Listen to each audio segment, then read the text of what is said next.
శ్రీ శ్రీ శ్రీ విశ్వవిజ్ఞాన విజ్ఞానాచార్యులు పీఠాచార్య వారికి సంస్థాన నమస్కారములు. ఇక్కడ విచ్చేసేటువంటి సభా సభ్యులందరికీ కూడా నా హృదయపూర్వక నమస్కారం. ఈరోజు మనము శాతంలో హుస్సేన్ శాసనంలో అత్యంత అనే విషయం గురించి మనకి చర్చ తెలుసుకున్నారండి. సాధారణంగా మన అందరికీ అనుభవమే ఏమిటి, మనము జన్మ రహస్యం చేసుకోవాలి, ఈ జన్మ రహస్యం తెలుసుకోవాలి అనే కోరికతో గురువుగారిని ఆశ్రయించి మంత్రోపదేశం పొంది సాధనా మార్గంలో ప్రయాణం చేస్తున్నప్పుడు మనకి రకరకాల అనుభవాలు ఎదురవుతాయి. మనందరికీ తెలుసు ఏకాగ్రత కుదరదు. రకరకాల దుష్ట ఆలోచనలన్నీ మనలో ప్రవేశిస్తుంటాయి. అపరాధం కలుగుతూ ఉంటుంది. శ్రీకాకుళం వద్దామంటే అనేక ఆటంకాలు ఎదురవుతూ ఉంటాయి. రకరకాల ప్రలోభానికి మనం గురవుతూ ఉంటాం. వీటన్నిటికీ కారణం ఏంటంటే ఆశీర్వాదాలు. అంటే మనిషి ఈశ్వర విషయం తెలుసుకొని సాధన మార్గంలో ప్రయాణం చేయాలని ఎప్పుడైతే అనుకున్నాడో అతనికి శత్రువులు బయలుదేరతారు. ఎవరన్నమాట శత్రువులు? బయట శత్రువులు కాదు, మనలోనే ఉన్నటువంటి ఆశీర్వాదాలు. ఎందుకన్నమాట వాటి యొక్క మన లక్ష్యం ఏమిటి? ఐడియాలు తెలుసుకోవాలి, ఈశ్వర విషయం తెలుసుకోవాలి. వాటి యొక్క లక్ష్యం ఏంటి? మన మార్గాన్ని పట్టుకెళ్ళి మన ప్రయాణాన్ని అవరోధించి తలచేసి మన వెనక్కి జరగడానికి తీసుకెళ్ళాలి. మనకి భ్రాంతిని గురి చేయాలి. మన భ్రాంతిలో మునిగేటట్టుగా చేయాలి. మన ప్రయాణం ఆడుకోవాలి. అది వాటి యొక్క లక్ష్యం. మనం చేయాల్సింది ఏంటన్నమాట అయితే ఈ విషయంలో ఇలా ప్రయాణం చేస్తున్నప్పుడు కొంతమంది గురువులు ఏం చెప్పారంటే ఈ అక్షయవర్గాలు అనేటువంటి చాలా పెద్ద శత్రువులు వీటిని మీరు జయించాలి, తొలగించుకోవాలి, నిర్జించాలి అని చెప్పారు. నాకు అర్థం కాదు. వీటిని తొలగించడం ఎలాగా, నిర్జించడం ఎలాగా, వీటి నుండి తప్పించుకోవడం ఎలాగా తెలియదు. ఎందుకంటే చాలా కష్టం. ఎందుకంటే బయట లేవు, మన నుండి వేరుగా లేవు. ఏకపక్షులు మొక్క చేసేయడానికి అవి ఎక్కడ ఉన్నాయి? మనలోనే ఉన్నాయి. మన పిల్లలు ఏం చెప్తుంది, మన గురువులు ఏం చెప్తున్నారన్నమాట. ఈ అక్షరాలని నిర్చించబడు, తొలగించబడు. మనం ఏం చేయగలుగుతామన్నమాట? సద్గురు యొక్క ఆశీర్వాదంతో వాటిని స్థాయి చేసుకోవాలి. వాటి ప్రభావాన్ని మనం లొక్కకుండా మన అంతరాత్మను, మన ఆత్మను, మన మనస్సును మన ఆధీనంలో ఉంచుకుంటూ ఐడియా మార్గంలో చూపించిన మార్గంలో మనం ప్రయాణం చేయాలి. ఈ అక్షరాల గురించి మనం మాట్లాడుతున్నట్లయితే వీటిని మనం కామ, క్రోధ, లోభ, మోహ, మదమాశ్రయాలని చెప్పడం జరుగుతుంది. ఈ 6 అక్షరాలు ప్రతి వ్యక్తిలోనూ ఉంటాయి. జన్మదాన మనలో ఏమై ఉంటాయి. వీటిని తొలగించుకోవడం అనేది మన వల్ల కాదు. మనం చేయాల్సింది ఏంటంటే మనం ప్రతి మనం మాట్లాడే ప్రతి మాట, మన చర్య, మన జీవితం, మనం చేసే పనులు ఎలా ఉంటున్నాయి అని విశ్లేషించుకుంటూ ఉండాలి. మనం అక్షరాలు లోబడి ఇలా మాట్లాడుతున్నామా, అక్షరాలకు లోబడి ప్రవర్తిస్తున్నామా అని మనము మన అంతఃకరణలో, మన అంతరాత్మలో మనం ప్రతి క్షణం విశ్లేషించుకుంటూ ఇవి విమర్శనలుగా ఉన్నాయి అంటే మన అక్షరాల వారిని ఈ విధంగా ప్రవర్తించడం జరుగుతుంది, మనం ఈ విధంగా ప్రవర్తించకూడదు అని ఒక విశ్లేషణ చేసుకుని ఆత్మ పరిశీలన చేసుకోవాలి. అయితే ఈ సంస్కారం అనేది ఎప్పుడు మనకు అలవడుతుంది? ఇది ఒక జ్ఞానాన్ని పొందిన సభ్యులకు మాత్రమే అలవడుతుంది. అది ఎవరికి విశ్లేషణ చేసుకోగలుగుతారు? ఎవరైతే జ్ఞాన మార్గంలో ప్రయాణం చేస్తున్నారో, ఎవరైతే స్వామిని మనస వాచ కర్మ నమ్ముకున్నారో, ఎవరైతే ఐదారు చెప్పినటువంటి విధానాన్ని పాటిస్తున్నారో వారికి మాత్రమే ఈ విశ్లేషణ చేసుకునేటటువంటి శక్తి లభిస్తుంది. ఎప్పుడైతే జ్ఞాన మార్గంలో సాధకుడు ప్రయాణం చేయడం మొదలుపెట్టాడో, జ్ఞాన మార్గంలో ఎప్పుడైతే ఉన్నారో అప్పుడు ఈ విశ్లేషణ అనేది మనకు తెలియబడుతుంది. ఎప్పుడైతే మనం విశ్లేషణ చేసుకుంటున్నామో మన దైనందిన జీవితాన్ని గడుపుతూ అక్షరాల యొక్క భార్యని ఒక్కొక్కటిగా తప్పించుకుంటూ మనం ప్రయాణం చేస్తూ ఉంటామో అదే జ్ఞాన సాధనకు పునాది. అంతవరకు మనం ఎన్నిసార్లు వచ్చినా, ఎన్నిసార్లు నమస్కారం చేసుకున్నా, మనం ఎంతో జ్ఞానాన్ని సంపాదించామని అనుకున్నా కానీ అది పెట్టదు. మన జ్ఞాన మార్గంలో ప్రయాణం చేస్తున్నాము అంటే దానికి పునాది ఏంటన్నమాట? అక్షరాలను మనం విశ్లేషించుకోవాలి. మనం ఎంతవరకు వాటి కంట్రోల్లో ఉన్నాం, వాటి ప్రభావం నుంచి మనం ఎంతవరకు బయటకు వచ్చాం అనేది మనం ఎప్పటికప్పుడు ప్రతి లిక్కలోనూ మన జీవితంలో మనము విశ్లేషించుకుంటున్నప్పుడు మాత్రమే మనం వాటి ప్రభావం నుండి బయటకు రాగలుగుతాం. అది ఎవరికి సాధ్యపడుతుంది? ఐదారు ఆశీర్వాదం పొందిన వారికి మాత్రమే సాధ్యపడుతుంది. జ్ఞాన మార్గంలో ప్రయాణం చేసే వారికి మాత్రమే సాధ్యపడుతుంది. ఆ జ్ఞానాన్ని మనం ప్రసాదించే వారు ఎవరన్నమాట?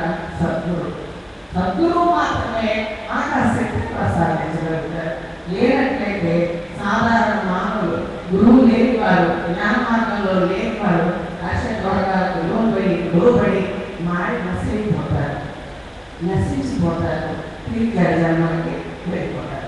అయితే మనం వీటిని ఎలా విశ్లేషించుకోవాలి, ఎలాగా వాటిని స్థాయి చేసుకోవాలి? మొట్టమొదటి అక్షయపాత్రం తీసుకున్నట్లయితే ఈ కామం అనేటటువంటిది జన్మతః ప్రతి మనిషిలో ఉద్భవిస్తుంది 16వ సంవత్సరం నుంచి. అయితే మనం చూసుకుంటాం, ఈ కామం పిడిచిపెట్టినప్పుడు మనిషి వాకి కోసం మర్చిపోతాడు, చుట్టూ ప్రపంచ తనని జీవనంలో మర్చిపోతాడు, వాకి వరుస ఉండదు. మనం చూసుకుంటామే ఈ ప్రతికాలంలో యాసిడ్ దాడిలో అమ్మాయిని చంపేయటాలు ఇలాంటివన్నీ ఏంటన్నమాట ఆ కామం అనేటువంటి అక్షయపాత్రం ప్రకోపించడం వల్ల చేసేటటువంటి దోషాలు. దానికి స్వామి ఏం చెప్తారంటే, స్త్రీ అయినట్లయితే అగ్ని సాక్షిగా వివాహపడిన భర్త ఎందు, పురుషుడైనట్లయితే అగ్ని సాక్షిగా వివాహపడిన భార్య ఎందు నమ్మకంగా ఉంటూ దాన్ని మనం స్థాయి చేసుకోవాలి తప్ప ఇది కామం ప్రకోపించింది కదా అని మనం విచక్షణ మర్చిపోయి ప్రవర్తించినప్పుడు, అలా ప్రవర్తించినప్పుడు మనం సంఘం దృష్టిలో చేడకూడిగా మిగిలిపోతాం. అందులో మనం అసహించుకునే స్థాయికి మనం దిగజారిపోయి మన జీవితం ఎందుకు పెట్టకుండా పోతుంది. అదేవిధంగా కోపం, ఇది అహంకారం అండి. ఈ అహంకారం రెండు రకాలుగా ఉంటుందండి, సదాహంకారం, దురహంకారం. సదాహంకారం ఏం చేస్తుంది, మనం ఏదో మంచి లక్ష్యం పెట్టుకొని అది సాధించాలనుకున్నప్పుడు అది సదాహంకారం. దురహంకారం ఏం చెప్తుందంటే నన్ను మించిన వాడు లేడు, ప్రపంచాన్ని నేను ఆధీనంలో తెచ్చుకుంటాను, ఎవరైనా నాకు లోబడే ఉండాలి, నేను ఎవరినైనా జయించగలను, ఏదైనా సాధించగలను అని పొగరు పెంచుతుందండి. పొగరంటారు దురహంకారం అన్నమాట. ఈ దురహంకారానికి లోబడిన వాడు ఏముంటాడనమాట, చివరికి ఏమి సాధించలేని స్థితిలో నికృష్ట జీవి మారిపోతున్నట్టు జరుగుతుంది. అదేవిధంగా లోపం, లోపం అనేది ఎలా ఉంటుందంటే డబ్బు సంపాదించాలి, ఖర్చు పెట్టకూడదు. డబ్బు ఖర్చు పెట్టుకుని డబ్బు కొనుక్కోండి కదండి. అందులో ఏంటంటే కొంతమంది బాగా ధనం సంపాదించాలి, ఆస్తులు పెంచుకోవాలనేటువంటి ఒక తపనలో పడి వాడు ఇంకా లోపత్వానికి గురవుతున్నారు. పైగా మీరు ఎలా ఆలోచిస్తారంటే కనుక ఎవరికైతే ధనం లేదో వాళ్ళని చూసి అపహాస్యం చేసుకుంటారంటే, అంటే వీళ్ళకి ఏంటంటే డబ్బులోనే ప్రపంచం కనబడుతుంది. వారి లోపత్వాన్ని వారి గురించి వెనకాల మనం కళలుగా చెప్పుకుంటూ మీరు చాలా ఫేమస్ పడుతుంది మనం రకరకాలుగా మాట్లాడుకుంటాం. అయినా కానీ వాళ్ళకి సిగ్గుండదండి, వాళ్ళకి కావాల్సిన అనమాట. కానీ వాళ్ళు ఒక ఆలోచన చేసుకుంటే నేను చనిపోయిన తర్వాత నా ఆస్తిపాస్తులు ఏమైపోతాయి, నేను ఎందుకు ఈ ఆస్తిపాస్తులన్నీ సంపాదించాలి, నా బిడ్డలకి వెలిపిస్తే రేపు వాళ్ళకి మంచి సంస్కారాన్ని ఏర్పాటు కానీ ఆస్తి కాదు. ఒక్కసారి విశ్లేషణ చేసుకుంటే లోపం మనం కనిపించుకోవాలి. అదేవిధంగా మోహం, ఈ మోహం ఏంటంటే కామానికి మరొక రూపం. ఏదో ఒక వ్యక్తి రూపంలో, స్త్రీ అయితే పురుషుల రూపంలో, పురుషుడు ఏంటంటే స్త్రీ రూపంలో విపరీతమైన మోహానికి గురిచేసి మనకి పక్కదారి పట్టిస్తుంది. దాన్ని కూడా మనం ఆ తర్వాత విశ్లేషణ చేసుకుని చేయించాల్సిన అవసరం ఉంది. మదం ఉందండి. ఈ మదం ఎలా ఉంటుందంటే ప్రతి నరకాలంలోనూ ఉంటుందండి. దీనికి ఏంటంటే ధనంలో డబ్బు చూసుకుని కొంతమంది శారీరక బలం చూసుకుని నెరవేర్చుకుంటూ ఉంటారు. ఆ శారీరక బలం పోయి ఉత్తాన్ని మేలపడినా అతను ఎవరు లెక్క చేయడు. అదేవిధంగా డబ్బు పోయినా కూడా అతను ఎవరు లెక్క చేయడు. ఏది శాశ్వతంగా ఉండేటటువంటివి కావు, అశాశ్వతమైనటువంటి ఇటువంటి వాటిని చూసుకుని గర్వపడి అతను పరిగణలో బలచనడం తప్ప అతను సాధించేది కూడా ఉండదు. అన్నింటికన్నా చివరికి మాస్టర్ ఈ ద్వారా ఎంత బాగుంటే మనం మాస్టర్ వెళ్ళిపోతే ఎవరిని చూడడం, ఒక చదువుకున్నా చూడడం, ఒక వాకులో చూడడం, ఒక మనిషి రకరకంగా చూడడం, ఒక రక వేసుకున్నా చూడడం, ఒక పరిగెలా చూడడం. దానికి మనం ఏం ఆలోచించాలట, ఒక వ్యక్తి ధనవంతులు అంటే ఎందుకు అతను ధనవంతులు, ఏ పద్ధతులు పాటిస్తారు ధనవంతులు తెలుసుకుని కావాలంటే పద్ధతులు పాటించమంటున్నారు. అయితే వాడి డబ్బులు మనం ఎడవడం వాడి ధనవంతులు అలాగే తెలుసుకోమంటున్నారు. అదేవిధంగా ఒక బాగా విద్యావంతులు అయ్యాడు, కావాలంటే నువ్వు చదువుకో, లేదా నువ్వు చదువుకునే వయసు లేదు, మీ బిడ్డలు చదివించుకో. అంటే మనం ఎవరిని చూసైతే ఏ విషయం చూసైతే అసలు పెడతామో అది మనం మంచి మార్గంలో రుచి మార్గంలో సంపాదించుకోవాలి. ఇలా మనము మనలో ఉన్నటువంటి మన శత్రువులు అయినటువంటి అక్షయవర్గాన్ని ప్రతి రెక్కలో విశ్లేషణ చేసుకుంటూ మనకి మనం ఆత్మ విమర్శ చేసుకుంటూ తక్కువ ఆశీర్వాదాలతో జ్ఞాన మార్గంలో మనం ప్రయాణం చేయాలి. అదే జ్ఞానాన్ని పొందాలి. అతనే నిజమైనటువంటి సాధకుడు స్వామికి.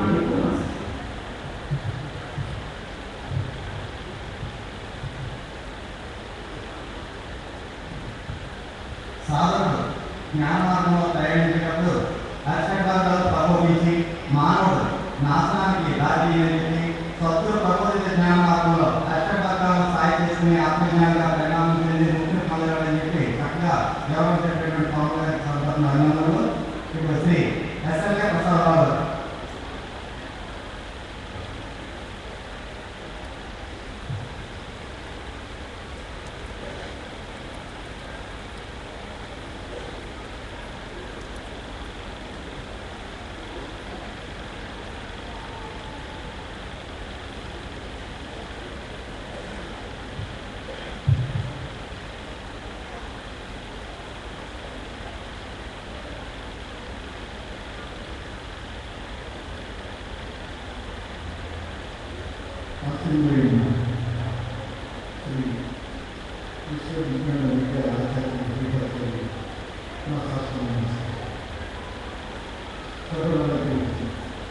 మా భక్తులకు జ్ఞానం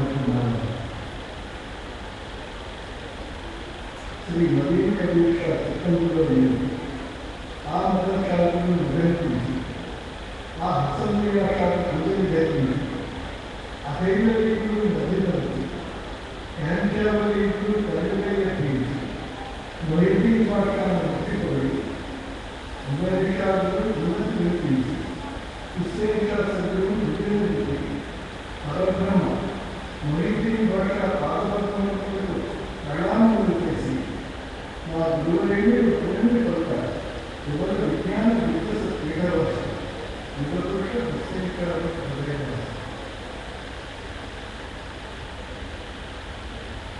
ఈ క్రీడలు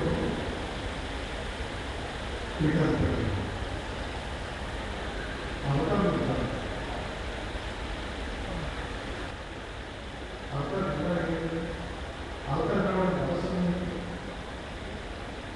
దీనికి కొద్దిగా పొందకుండా మొన్న చెప్పిన ఉపన్యాసంలో చెప్పారు. విధి అనేది ఒకటి ఈ సృష్టిలో. ఈ విధి చాలా నిష్పక్షపాతంగా ఉంటుంది. మనం మానవులు చేసే సుకర్మ కానీ ఏ జీవులైనా చేసే సుకర్మ కానీ దుష్కర్మ కానీ వాటి యొక్క ఫలితాలు అనుభవంలో ఈ జీవులు చేసేటటువంటి కర్మలో భాగం బుద్ధి పంచుకోవచ్చు. దానికి ఎంత మాత్రం సంబంధం లేదు. మనం మంచి కర్మ చేసినా లేకపోతే చెడ్డ కర్మ చేసినా అది కర్మ చేస్తాం. కానీ ఏ ఫలితమైతే ఎవరికి దక్కాలో అది దాన్ని అందిస్తున్నారు.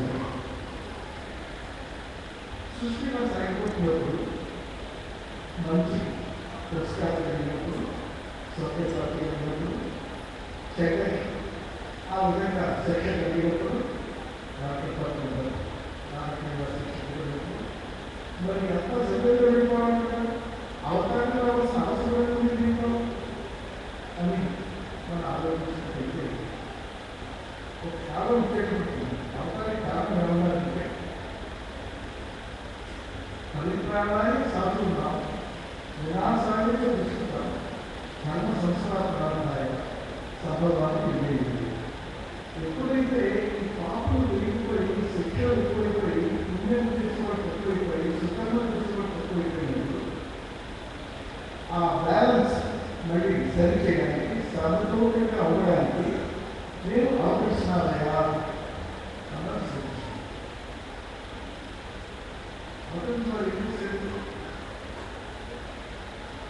సూచించాను. ఆయన 5 పట్ల ఎదురుమంతా రహస్యాలు చేస్తుంది. నగరాన్ని సాధించడం చేస్తుంది. ఏ సమయంలో ఎక్కడ ఉండాలో చూస్తుంది. అది ఆడవులకి ఇటు గౌరవులకి ఎవరికి ఏ రకమైన ఫలితం ఇవ్వాలో అది విధి నిర్ణయించి తను తీసుకుని విధి చేతిలో ఉన్న పత్రాలను స్వీకరించి విధి విధానాలను తను స్వయంగా నిర్వర్తించి ఆ యుద్ధంలో అటు పాండవులను మరణించిన వాళ్ళు ఉన్నారు, కౌరవులను మరణించిన వాళ్ళు ఉన్నారు. అభిమన్యుడు పోయి గడిపోయి ఉప పాండవులు పోయారు, కౌరవ రాష్ట్రాలు పోయారు. పొలవంతా నాశనం అయిపోయింది.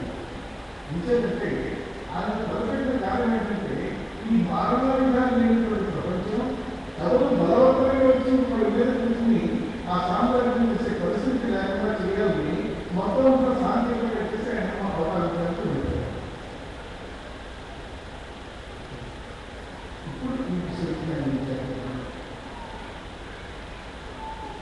ఈరోజు తీసుకున్నటువంటి అవతారం ఈ అవతారం విశ్లేషణ కానీ జ్ఞాపకం వస్తుంది. ఆ కాలం నుంచి గ్రామీణ కాలం నుంచి ఈ రోజు ఎవరు కూడా అవకాశం లేదు. వీటిలో ప్రత్యేకమైంది వీరు స్వయంగా ఆ పరబ్రహ్మ స్వరూపంలో ఉన్న తేజస్సుని చర్చించినప్పుడు పీఠం. ఈ పీఠంలో అది ఆ అకేవలం అందరికీ ఆ ఆశీర్వాదం, ఆ శక్తి ఆయనలోనే ఉంది.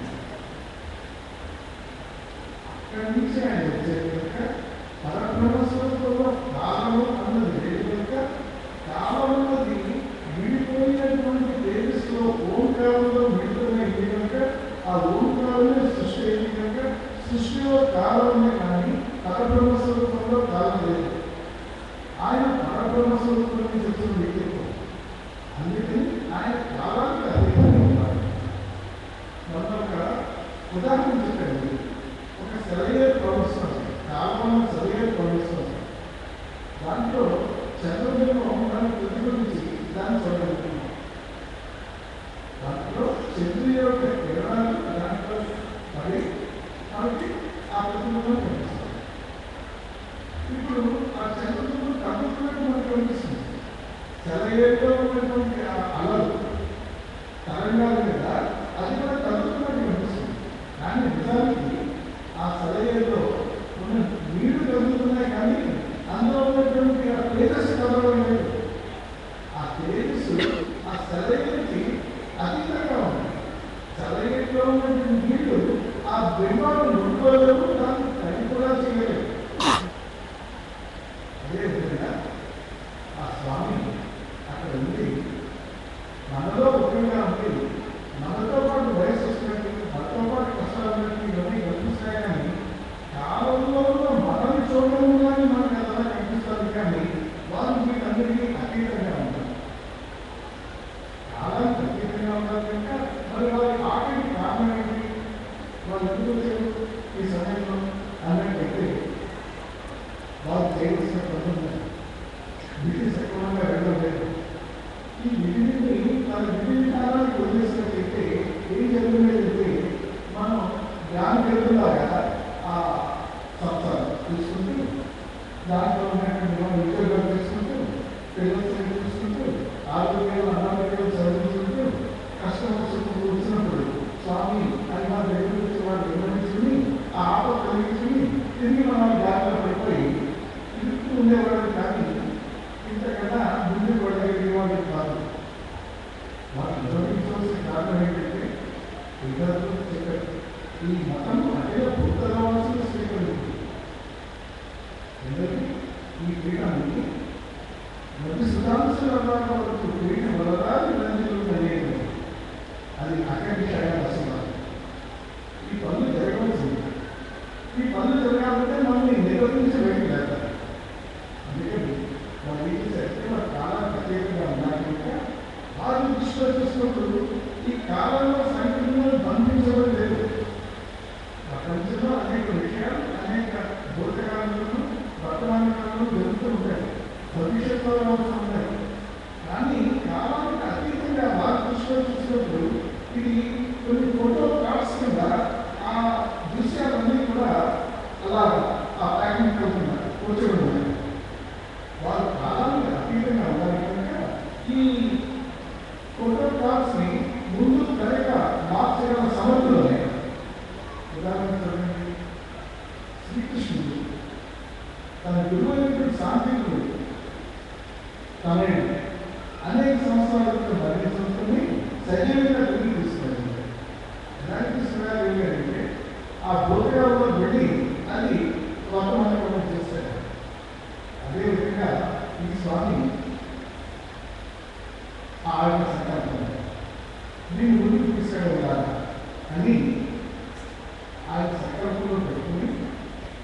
ఈ 10-15 సంవత్సరాల తర్వాత జరగవలసినటువంటి ఈ మహాకార్యాన్ని 6 సంవత్సరాల క్రితం ఆయన ఆ ముహూర్తం నిర్ణయించుకుని ఇది 9 ఫిబ్రవరి 2012వ సంవత్సరంలో ఈ నిర్మాణం ప్రారంభమయ్యాలని దాన్ని ఆ భవిష్యత్తులో పెట్టేటట్టు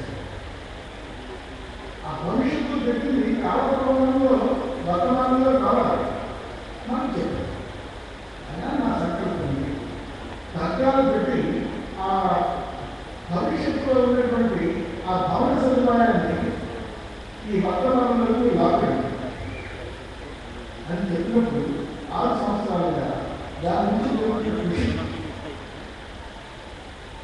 ఈ పీఠానికి సాధించే కాకుండా ఆ పని కూడా ఆయన సాధించే వహించి శ్రీకృష్ణుడు ఆనాడు యుద్ధభూమిలో ఏ సమయంలో ఎక్కడ ఉండి ఏ పని చేయించాలో అలా చేయించినట్టు ఆయన కారులో వచ్చి ఆ కాలినడకని ఈ మొత్తం ఈ ఆశ్రమం అంతా పర్యవేక్షించి సువిశాలమైన ఈ ప్రదేశం అంతా కూడా ఆయన యొక్క వర్చస్సుతో నింపుతూ మనకి అడ్డు రాకుండా ఆరంభం నుంచి అంతం వరకు సూత్రధారంగా ఉంది. స్వయంగా ఆయన కర్మ చేయలేదు, ఇటుకల కోసం తీసుకొస్తున్నా లేదు, సిమెంట్తో తాకి చేస్తున్నా లేదు, డిజైన్ చేస్తున్నా లేదు, మరి అనేక రకాలుగా దీన్ని ప్రయత్నిస్తున్నా లేదు. కానీ వీళ్ళందరికీ స్ఫూర్తిదాయకము వారికి ఆ బాధలోనేమో ఆ శక్తి, ఆ బలము, ఆ సంకల్పము గ్రహించేసి మనం చేసినటువంటి కర్మకి సత్ఫలితాన్ని అందజేసినటువంటి విధి రూపంలో విధి యొక్క పదాలు చేతిలో పెట్టుకుని ఈనాడు ఈ విశ్వవిద్యాలయ విద్యా ఆచార్య పీఠానికి సారథ్యం వహించి నడుపుతున్నటువంటి ఆ అవకాశం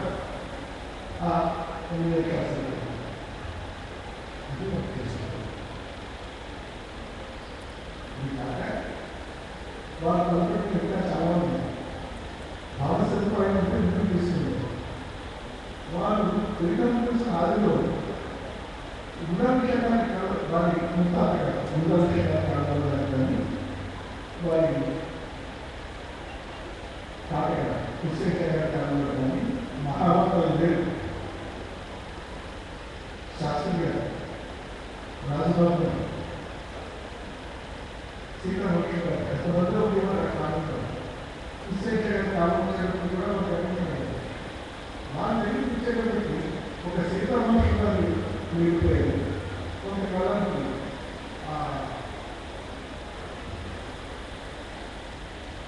మిగిలిన వారు ఒక తర్వాత అప్పటి నుంచి ఆయన ప్రయత్నం చేసి వారిని పెంపొందించాలని చెప్పి ఆనాడు రాజేశ్వర గారు మిగిలిన వారిని అందరినీ ఆ భవనంలో పెట్టి వారికి అనుభవాన్ని కలిగించి ఆశిస్సునిచ్చి మాట్లాడే జాకెట్ శక్తి చూపించి ఈనాటికి ఒక 20 మందిని 25 మందిని భక్తులు మహాభక్తులను తయారు చేస్తారు. కానీ ఈ మహాభక్తులు కొద్దిమంది వారి పాటిలో వారు చెప్తారు, మిగిలిన వారు శాపత్వంలో ఉన్న చాపు తీసుకుని దానిలో ఉన్న విశేషాలు విశ్లేషించి చెప్పడం మిగిలిన వారు 7వ తరగతి. 3వ తరగతిలో ఇప్పుడిప్పుడే పైకి వస్తున్నటువంటి ఆ స్త్రీకి కానీ లేకపోతే ఉమా కానీ లేకపోతే గణేష్ కానీ 3వ తరగతిలో. ఇది కాకుండా కొద్దిసేపట్లో మనం దగ్గరికి వచ్చి ఉపయోగించబోతున్నటువంటి చిన్న ఈ రకంగా 4 అంచెలుగా ఆయన ఈ ఆధ్యాత్మిక విద్యని అంచుపెట్టి వచ్చినప్పుడు కాలంలో అవసరమైనప్పుడు ఆ మొదటి శ్రేణిలో వారు అందుబాటులో లేనప్పుడు 2వ శ్రేణిలో ఆ స్థానం ఆక్రమించి దానివల్ల ఈ సభ నిర్విరామంగా ఎల్లకాలం కూడా కొనసాగేటువంటి వ్యవస్థకి వారు వారి క్రీడాధ్యక్షం తీసుకున్న రోజునే కూడా వేశారు. ఇది ఇంత గా ఈ ఈరోజు జరిగినట్టుగా కనిపించదు. అది వారు చేస్తుంది. ఇదే కాకుండా ఈనాడు మనీటిలో ఒక కాలం ఉంది.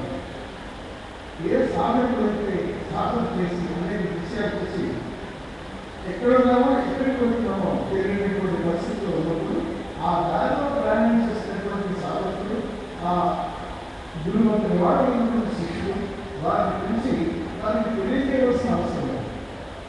ఈనాడు మనం నిజంగా మనల్ని ప్రశ్నించుకున్నట్లయితే మనలో ఎంతమంది ఆ రకమైన సమర్థత వాళ్ళు ఉన్నారు అని ఆలోచించినట్లయితే అది అతి తక్కువ మంది కనిపిస్తుంది. ఈ పీఠం విశ్వవ్యాప్తంగా ఉండాలంటే ఇటువంటి వ్యక్తి కలిగినటువంటి వ్యక్తులు సద్గురు ఆశీర్వాదంతో విశ్వవ్యాప్తంగా ఉండవలసిన అవసరం ఉంది. ఇక్కడే కాదు, అమెరికాలో కాదు, సింగపూర్లో కాదు, మలేషియాలో కాదు, ఎన్నో చోట్ల వ్యాప్తి చెందవలసి ఉంటుంది. అందుకని దానికి ఆరంభంగా ఈ 4 నిమిషాలుగా వ్యవస్థలు ఉంటాయి. దానికి మనకి సంబంధించిన కృషి, మన సాధన మనం చేసి ఆ దారిలో మనం ప్రయాణం చేసి మిగిలిన మార్గదర్శకంగా ఉండాలి అన్నది మన కర్తవ్యం ఉంది. నేను ఇది కాకుండా ఈ 4 రోజుల్లో మహాసభలు ఎంతో పౌరాణించినటువంటి ఈ సంవత్సరం చాలా నిలబెట్టినా లేదా అంత సంతృప్తిలో మనకుంది వారి లేదు. ఎందుకంటే ఈ నిర్మాణం ఆశ్చర్యంగా వాళ్ళు ఏనాడో వచ్చేసారు. ఆ కావాలన్న తెర తొలగించగానే అది ప్రత్యేకమైంది. ఎందుకంటే మా వ్యక్తి మానవత్వ దృష్ట్యా కూడా ఆయన చేసినటువంటి స్థాపించినటువంటి యువాన్ని సేవా కార్యక్రమం, దాంట్లో మీరందరూ కూడా సేవా కార్యక్రమంలో పాల్గొంటున్నారు. ఆ నిర్వహించలేగా ఈ యువకుడికి కొంచెం అవసరాన్ని నమ్మి ఆ కార్యక్రమాలు జరగడంలో వారి ఆత్మవిశ్వాసం, వాటి వల్ల తోటి మానవులు జరుగుతున్న మేలులో వారు ఆ పరిణామం వారి యొక్క అంకిత భావంతో ఈ శ్రమపడి ఈ నాటికి జిల్లాకే కాదు, రాష్ట్రానికే కాదు, దేశవ్యాప్తంగానే కాదు, అంతర్జాతీయంగా కూడా ఈ యువకులు తెలియపరుస్తూ ఉన్నటువంటి వాళ్ళు గమనిస్తూ ఈ మహాకార్యాన్ని మన చేత నిర్వర్తింపజేసినటువంటి ఆ అవకాశం, ఆ విధి విధానంలో చేతిలో తీసుకునేటువంటి ఈనాటి ఉంది అయినటువంటి ఆ పరబ్రహ్మ స్వరూపమైనటువంటి సద్గురువుకి సహస్ర నమస్కారాలు తెలియజేసుకుంటూ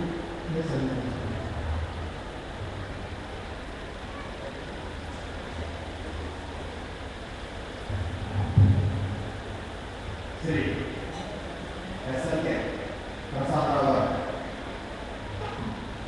ఎంతో చక్కని ఆధ్యాత్మిక తత్వాన్ని మన పేటలో, మన పేట యొక్క సాహిత్యాన్ని, మన పేట యొక్క ఆధ్యాత్మికతను పూర్తిగా అర్థం చేసుకునేటువంటి వ్యక్తులు. అటువంటి వ్యక్తులు ఇంకా పేటలో ఎంతోమంది తయారవ్వాలనేటువంటి ఆయన భావన.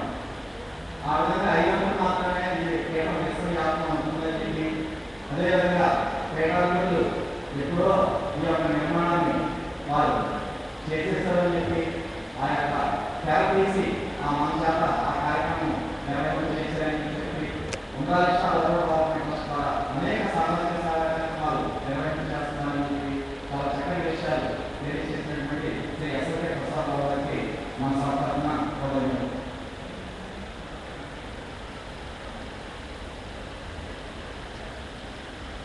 కాలువూరి సత్యనారాయణ గారు, కాలువూరి సత్యవతి గారు, కాలువూరి సుబ్బలక్ష్మి గారు రామపేట అర్జెంట్ ఎంప్లాయ్మెంట్ వెళ్ళాలి.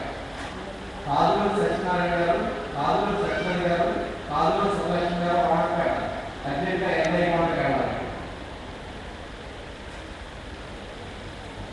మరి మనందరూ కూడా ఎదురు చూస్తున్నటువంటి మహోత్కృష్టమైనటువంటి ప్రోగ్రాం చిన్నపిల్లల ఆధ్యాత్మిక ప్రసంగాలు.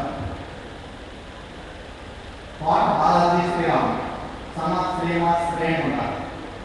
కోట బాలాజీ శ్రీరామ్, సనాత్ శ్రీనివాస్ రేణుగుంట.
ప్రసంగం తెలియజేశాడు. సద్గురు యొక్క సహాయం లేకుండా ఆధ్యాత్మిక ప్రయాణం చేయడం చాలా కష్టమని చెప్పి ఎన్ని పుణ్యనదుల్లో స్నానం చేసినా, ఎన్ని తీర్థయాత్రలు చేసినా జ్ఞాన కార్యక్రమం వరకు కూడా ఉపయోగం లేదని చెప్పి అక్కడ ప్రసంగం చేసిన తోట వాళ్ళకి అభినందనలు. అంజనా పార్టీ డాక్టర్ సేవా ప్రకారం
జ్ఞానోదయం కలిగించేవారు అని అర్థం.